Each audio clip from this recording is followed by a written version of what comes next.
minasyaitonirrajim. Bismillahirrahmanirrahim. Assalamualaikum warahmatullahi wabarakatuh.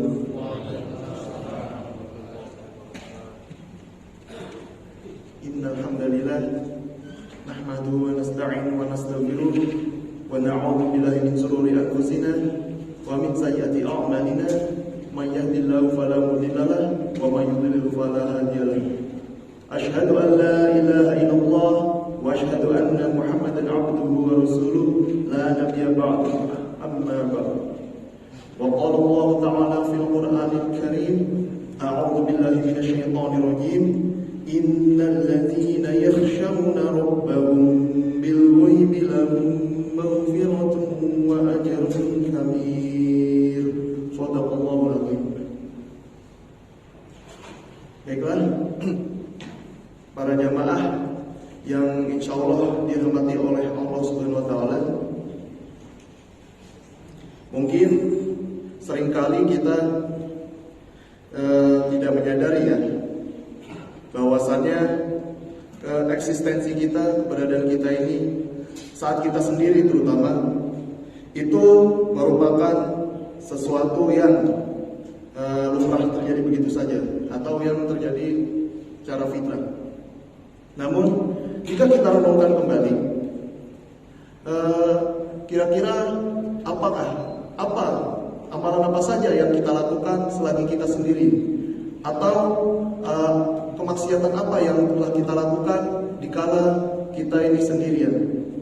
Ya, jadi pada dasarnya sendiri itu merupakan suatu ujian juga bagi seseorang, yang mana ujian tersebut dapat menentukan perilaku atau akhlak dari seseorang tersebut. Ya. Jadi keputusannya dia, apakah dia masih menunjukkan rasa ketaatan kepada Allah Subhanahu wa taala atau malah membangkang atas perintah yang Allah Subhanahu wa taala syariatkan kepada kita semua. Ya.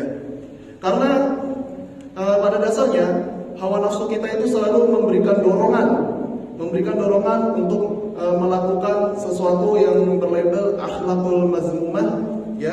Seringkali kita digoda oleh setan untuk berbuat hal-hal yang tidak diperbolehkan oleh Allah Subhanahu wa taala atau perbuatan maksiat.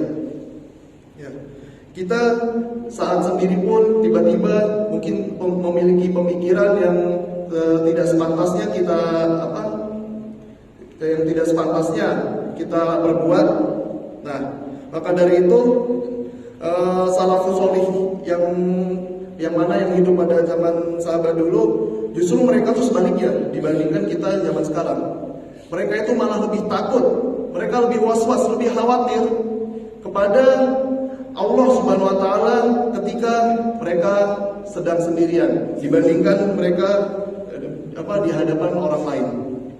Ya. Karena apa?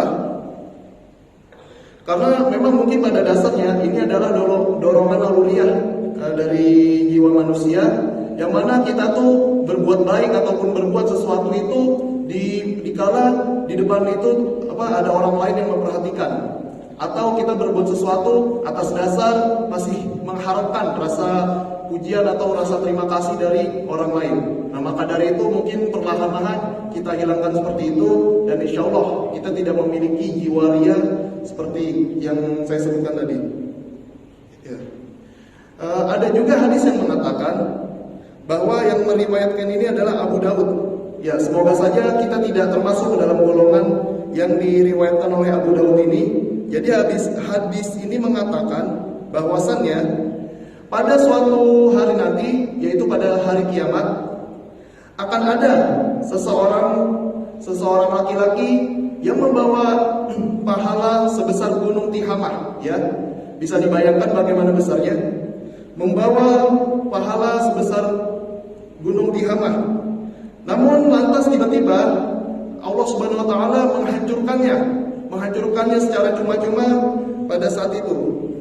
Nah, kemudian para sahabat bertanya, "Wahai Rasulullah, siapakah mereka?" Kemudian Rasulullah menjawab, "Ama innahum ikhwanukum wa min jildatikum wa ta'khuduna minal lail." Ya, sesungguhnya mereka adalah golongan dari kalian, saudara kalian. Ya, saudara muslim maksudnya, mereka mengambil waktu malam sebagaimana yang kalian ambil. Cuma bedanya, walakinnahum aqwamun idza khalau bimaharimillahin tahaquha. Ya. Akan tetapi mereka adalah kaum yang apabila mereka sedang sendiri, mereka berani untuk melanggar sesuatu yang diharamkan oleh Allah Subhanahu wa taala. Nauzubillahi min dzalik, semoga kita tidak termasuk golongan tersebut. Memang kita tentunya tidak ingin masuk ke dalam yang disebutkan dalam hadis Nabi tadi, ya. Maka dari itu suatu apresiasi juga, suatu pujian yang disampaikan oleh Allah Subhanahu wa taala lewat firman-Nya yang telah saya bacakan tadi. Innal ladzina yakhshawna rabbahum bil ghaibi lahum maghfiratun wa ajrun karim. Surah Al-Nur 67 ayat 12. Yang mana artinya sesungguhnya orang-orang yang takut kepada Rabb mereka di saat sendirian, maka bagi mereka ampunan dan pahala yang besar. Ya. Para jamaah sekalian, ketika seseorang lebih takut kepada Allah Subhanahu wa taala di hadapan manusia, tetapi di saat sendiri ia tidak takut kepada Allah Subhanahu wa taala, inilah yang sangat dikhawatirkan oleh Rasulullah SAW. Mengapa demikian? Yang dikhawatirkan ternyata adalah saat wafat tersebut, jika pahitnya dia itu wafat dalam keadaan sendiri dan masih bersikap seperti itu, maka sungguh menjadi suatu kerugian yang besar bagi orang tersebut, ya. Ada juga kalau dari sejarah seperti dahulu, Allah Subhanahu wa taala berfirman pada surah Al-Maidah ayat 94, yang mana ini bisa kita petik, ya, maksudnya bahwa Allah Subhanahu wa taala itu pada zaman dahulu menguji para sahabat itu melalui atau dengan binatang buruan, ya, atau as-saidu. Yang mana binatang buruan ini notabene itu sangat mudah untuk diambil oleh tangan-tangan mereka saat berihram. Padahal saat berihram itu sudah tentu sudah diharamkan dengan jelas bahwa dilarang menangkap hewan buruan. Nah, mungkin kalau relevansinya dengan kehidupan sekarang ini adalah kita ini banyak diuji dengan gawai, ya, gawai kita yang berbasis smartphone. Mungkin smartphone itu memang mudah bagi kita, mudah diakses dan juga bisa diterima atas perspektif segala usia. Namun dengan mudahnya tersebut, apakah kita bisa juga menjaga perbuatan kita, menjaga pendengaran kita, mata kita, ataupun hati kita agar tetap selalu taat atas perintah Allah Subhanahu wa taala? Tentunya gawai ataupun gadget ini sangat berpengaruh besar bagi kehidupan kita juga. Di sana mudah sekali kita mengakses hal-hal yang Allah Subhanahu wa taala itu haramkan, ya. Mungkin banyak juga seperti berita-berita yang palsu atau hoax, ya. Itu juga mudah masuk dan dengan mudah juga mengadu domba peradaban umat seperti zaman sekarang ini. Ya. Memang terkadang kita ini masih merasa untuk menunjukkan ketaatannya itu dikala kita masih dalam perhatian orang lain. Namun dikala kita sendiri, kita sering lengah atas hal tersebut. Ya. Tentunya kita tidak ingin hal itu terjadi. Maka dari itu, bagaimana cara kita untuk memperkokoh ataupun menguatkan agar diri kita ini tidak lengah atau diri kita ini memperbanyak amalan dikala kita sendirian, ya, yaitu dengan rasa meningkatkan atau mempertebal rasa takut kita pada Allah Subhanahu wa taala, yang mana jika kita sudah merasa takut dan merasa diawasi oleh Allah Subhanahu wa taala, maka ketahuilah kita pasti akan senantiasa melakukan ibadah-ibadah dan menghindari hal-hal yang dirasa kurang bermanfaat. Mungkin seperti itu. Ya. Allah Subhanahu wa taala mengetahui dikala kita sendirian, bahkan dia juga sudah mengutus malaikatnya, seperti yang kita tahu ada malaikat raqib dan atid itu untuk selalu mengawasi ataupun menjaga kita agar kita tidak lengah dari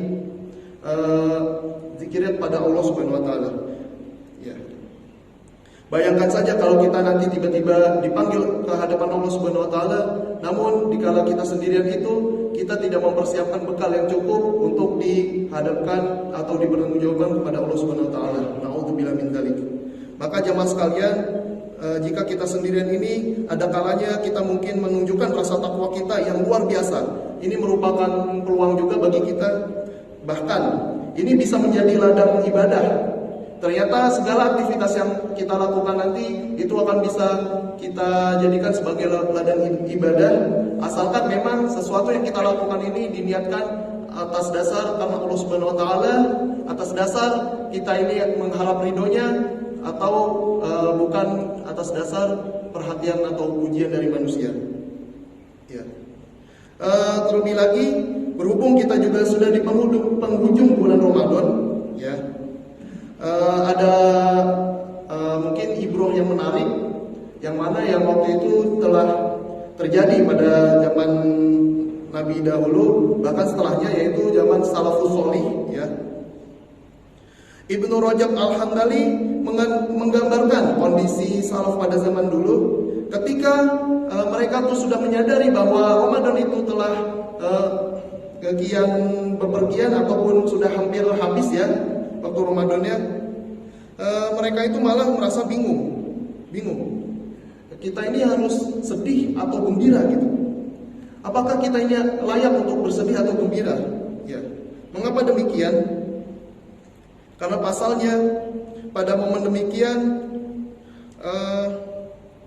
Allah Subhanahu wa taala telah mengabulkan beberapa keinginan kita mungkin, atau keinginan kita pada saat di bulan Ramadan. Ya, tentu yang kita ketahui bahwa bulan Ramadan ini penuh kemuliaan. Maka dari itu jika kita memiliki hati seperti salafus sholih pada zaman dahulu, kita tentunya pasti akan merasa sedih dan merasa berat. Bayangkan saja, sebelum Ramadan datang, 6 bulan sebelumnya, orang-orang zaman dahulu pasti telah mempersiapkan bulan Ramadan itu dengan sebaik-baik mungkin, bahkan siap menyambutnya, layaknya menyambut seorang tamu istimewa yang mana tidak akan dipertunjukkan hal-hal yang menurutnya itu tidak bermanfaat. Begitu pula dengan selepas Ramadan. Selepas bulan Ramadan juga, para sahabat juga nantinya akan merenungkan kira-kira amalan saya ini diterima oleh Allah Subhanahu wa taala atau tidak, ataupun malah sebaliknya, yang saya lakukan ini hanya kebanyakan maksiatannya dibandingkan ketaatan kepada Allah Subhanahu wa taala.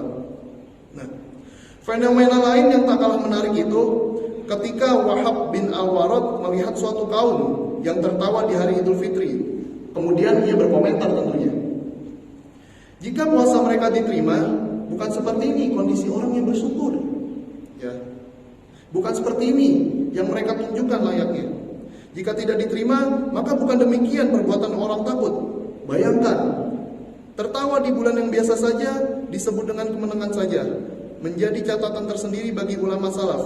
Bagi mereka, Idul Fitri bukanlah momentum untuk meluapkan kegembiraan, justru untuk ajang introspeksi diri atas apakah amalan kita sepanjang bulan Ramadan itu diijabah oleh Allah Subhanahu wa taala atau tidak. Ya. Kemudian ada juga kalimat dari Ali radhiyallahu an, memiliki kebiasaan unik. Pada akhir bulan Ramadan beliau berseru, "Oh, siapakah yang diterima amalnya, lalu kita beri ucapan selamat kepadanya. Siapa pula yang tidak diterima amalnya, lalu kita berkabung untuknya." Ya. Maka dari itu, memang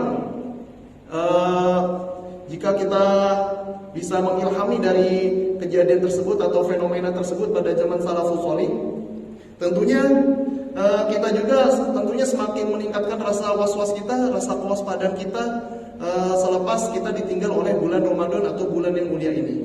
Ya. Tentunya ini menjadi momentum kita juga untuk banyak mempertebal keimanan, banyak memperluas rasa takut kepada Allah, bahkan banyak menginvestasikan suatu kebaikan, amalan kebajikan yang mana itu akan yang kita tahu bahwa itu akan dinilai atau diterima oleh Allah Subhanahu wa taala. Maka dari itu mungkin pesan dari saya, teruslah kita ini berbuat baik, ya. umumnya untuk para jamaah dan khususnya untuk saya sendiri yang sedang berusaha juga. Tentunya jangan pernah jemu untuk berbuat baik, karena insya Allah ganjaran kebaikan itu akan ada balasannya dari Allah Subhanahu Wa Taala. Barangkali mungkin itu saja yang dapat saya sampaikan. Mohon maaf bila ada sesuatu yang tidak mengenakan atau mengganjal di hati jamaah. Allahumma fiqh ila aqwamit thoriq. Wassalamualaikum warahmatullahi wabarakatuh.